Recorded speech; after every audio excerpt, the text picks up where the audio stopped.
I said the series was finished. 6 use cases done. But so many women keep asking me the same question. Laura, what about LinkedIn? What about having a voice outside my organization? What about building something in my own while I'm still in corporate? So here we are. Use case number 7, the bonus nobody expected and apparently everyone needed. Here is what I know to be truth. The women who attract the most interesting opportunities, whatever those are, consulting offers, speaking invitations, introductions to different people, are not always the most senior ones. They are the ones with a recognizable voice, a perspective, a reputation that travels further than the job title. And you can build that not only in your organization, but also outside of it with your personal branding online. And I know because I'm doing it. Before we go any further, let me take that pressure off. Building your online voice is not about going viral. It's not about posting every day. It's not about becoming a content creator or starting your YouTube channel.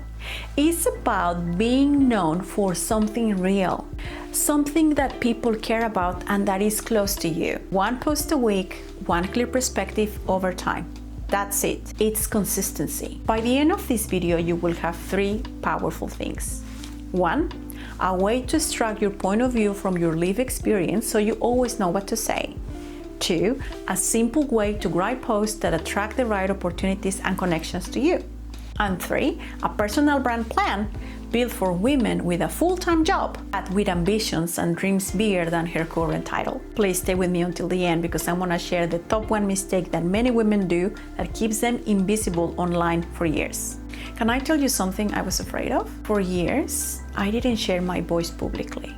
I had the middle manager role, I had the connections, I had the work, the experience backing my brand up.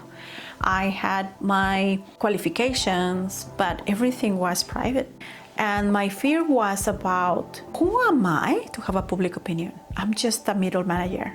What my colleagues will think, will this hurt my credibility at work? So I stayed quiet for years. During COVID, I had no option, so I learned to connect with people. I moved the skills from the in-person physical world to the digital world. And that's when I started building connections, relationships, and reputation. And I saw many people doing the same. And this is not because they were better, but because they were willing to speak up their minds and say out loud. I was only thinking privately. The day I start posting from my real experience, everything changed.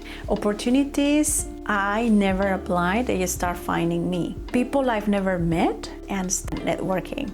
And I was still showing up to my job and my senior leadership role every single day. You don't have to choose. You can do both. Prompt number 1 is where it starts. So here it is. In the Thrive Forward integration model, we talked about thought leadership. And it is not about performance. It's about contribution, your expertise, your experience. AI doesn't replace your voice. It helps translating it. You bring the experience, AI becomes your brand partner. AI can help you find the words and the structure without investing so many hours that you don't have. Let's start with that foundation. Prompt number 1, point of view extractor. Every women leader has a point of view. Most just haven't found the language for it. Here is the prompt for you just to copy and paste. Act as my personal brand and thought leadership coach. Help me extract my unique point of view as a women leader. I'll share my background, my industry, and one belief I hold strongly about leadership. Then tell me, what is my core point of view and the thing I believe that not everyone agrees with? What lived experience gives me the right to say it? What is the counterintuitive truth at the heart of my leadership philosophy? Write my thought leadership statement in 2 sentences. Bold, clear, ownable. Give me 5 content angles that would attract opportunities, speaking invitations, and the right connections in my industry. 2 sentences, that's all you need. Not everyone will agree. Good. Agreement isn't the goal. Recognition is. The right person reads it and thinks, I better get to know her. That's when the door opens. Next, let's learn how to write the posts that make those people find you. Prompt number 2, posts that open doors. Most LinkedIn posts get likes from people who you already know. That's not a personal brand. The posts that attract new opportunities make a stranger think. She gets it. I need to follow her. I need to reach out.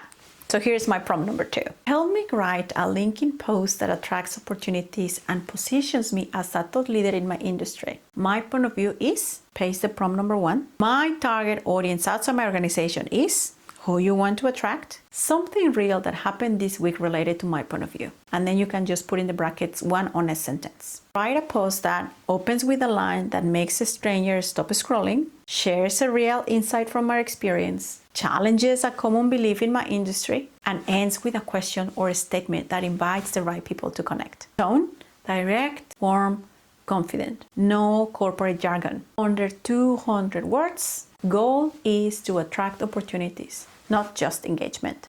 You are not writing for likes. You are writing for the stranger you haven't met yet. They're scrolling right now, and this is how they find you. Now, let's make this sustainable, because I don't want you to spend hours on LinkedIn. Here is the prompt number 3. Personal brand plan. A personal brand, it is not just built in one post.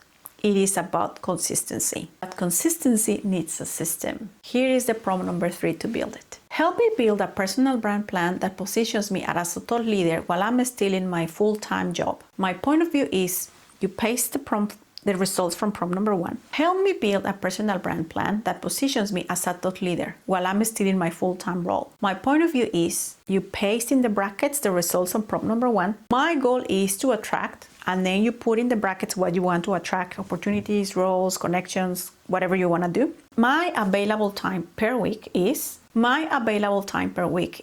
you put the time you can dedicate in minutes a week. Give me the one platform I should focus on first, 4 post topics for the next month, the type of people I should be connecting with and how to find them, 1 weekly habit under 15 minutes that builds my presence, 3 ways to repurpose my existing expertise.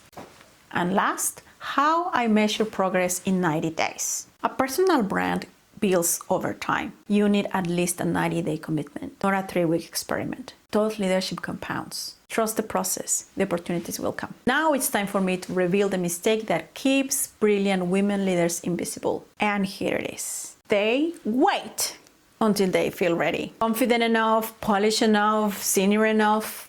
And while they wait, someone with less experience builds the reputation they deserve. Confidence doesn't come before the post. It comes because of it. You find your voice by using it. Start before you feel ready. That's use case number 7, the bonus, the one I almost didn't make. Here is what I wish someone had told me 10 years ago. Your expertise is not ordinary. Your perspective matters. And the opportunity waiting for you cannot be found if you are invisible. Here's your challenge this week.